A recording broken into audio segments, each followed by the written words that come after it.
Leo had one of the most insightful comments that sparked a little bit of back and forth between me and him.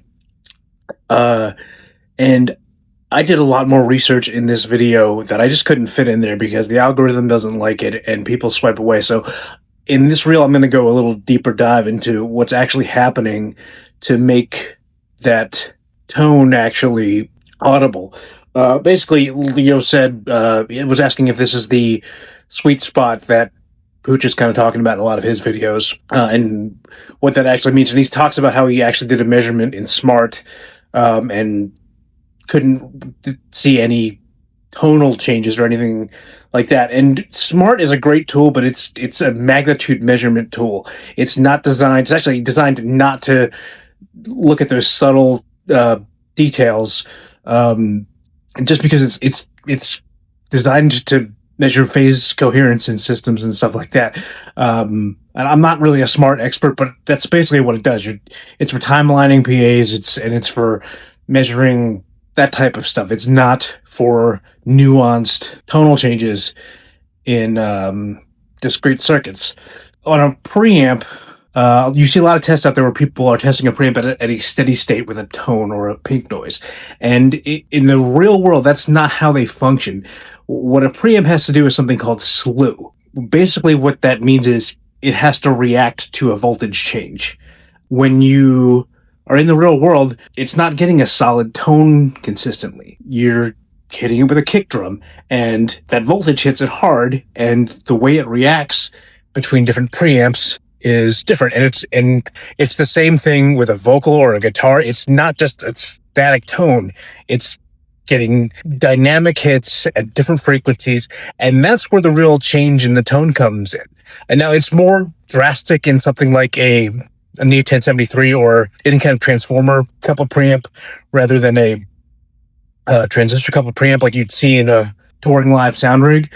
But it's very real, and you very much do hear it if you're listening for it. The best way I can describe it is, and this is how I do it when I'm dialing in my mix. I'll set my gain all the way down, and I'll put my fader at 0. And I'll kind of have my matrix and my outputs dial in, my main dial in, and then I'll gain that fader up. I'll usually put, if I'm 100% sure I'm going to have to EQ something to some degree, I'll put a little EQ in, but maybe not. It just depends on the situation. But I'll put my fader at 0, and then I'll start gaining it up, and you'll hear it hit almost like a hump. And it's not the best description, but you'll hear whatever you're working on. If it's kick drum, it'll be at a certain spot. If it's bass, it'll be at a certain spot, and it'll get there, and you'll know it. And you have to be listening for it, but it's not nothing. And people will say, "Oh, that's trivial. It doesn't really matter." And to some degree, you're probably right. It's not going to sell a ticket, but over the entirety of your mix, if you worry about that stuff in granularity, your mix is going to be much better overall. Just because all of that stuff adds up over time.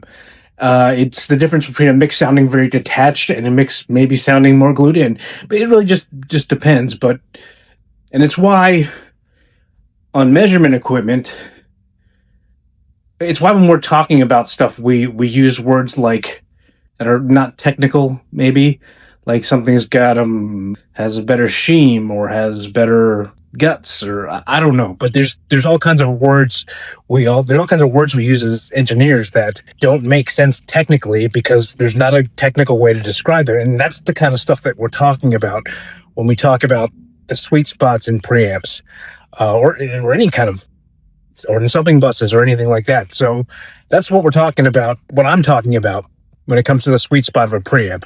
And that's the technical explanation of what's happening. There's more to it than that, and I'm not really an electronics guy, but that is essentially the nuts and bolts of what's actually happening that you are hearing. The other thing we talked about is fader gain not being a thing. Forever, I thought that when you set your fader at 0, that was kind of just no attenuation, no boosting of the signal. And when I was doing research on this video, I found out that's not true. There's no fader that's ever been designed like that. But I always thought that when you push it up above 0, there was active circuitry gaining that signal up, and when you pulled it down, it was attenuating the signal. But there is never, in my knowledge, now if I'm wrong, let me know, because I've been wrong before, but let me know. But effectively, what that fader is doing is, if you are at 0, it's actually attenuating the signal 10 dB.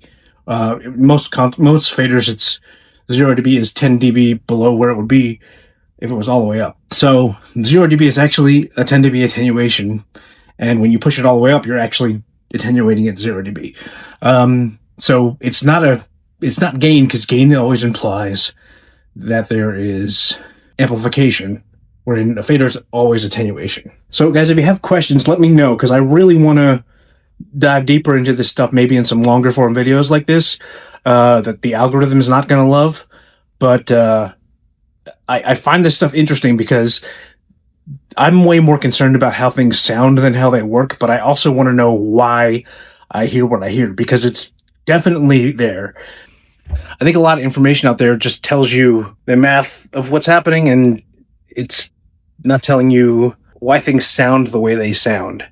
So yeah, let me know if you want to hear more of this stuff, because it's very interesting to me.